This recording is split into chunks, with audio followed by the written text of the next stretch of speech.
Zelako igoeria izan da, nero zela aurkitzu zeran da? Pasan urtean bai igoan nuen, eta behin baino gehiagotan igo dut. Pasan urtean 3. postuan geratu nintzen.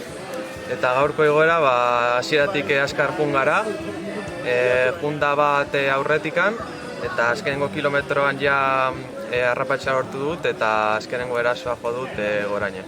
Afizionatutan zabiz, talderen batian?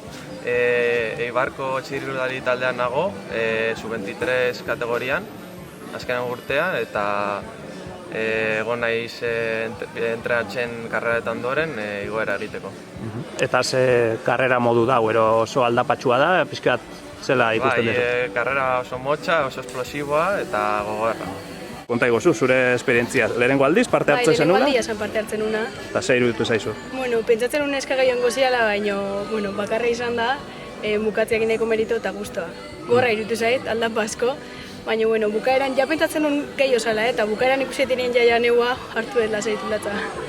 Zenun ez hau bine. Gaur etorri ze estraineko ze... Lehenengo aldiz izan, iotzen una, eta esan dut, a esplorar, eta iritsi naiz goraino, hasi que guztua. Hau da, entrenatzen ere ez dezu... Ez.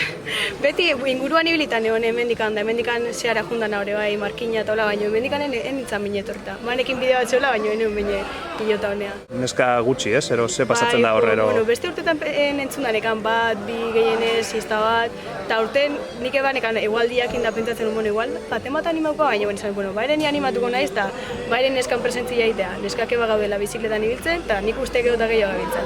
Ni etorri naiz korrikatikan. Mendilazterketakin izan ditut, eta oain dela gutxi hasi nintzen bizikletan da gustuko, eta oain bizikletan gehiago biltzen naiz korrika baino, zebela honeko lesio bat adakat, eta ez oantxe lehengo debuta zen, hau karrera, hasi que guztua. Guztua, hemendik aurrea, gehiago.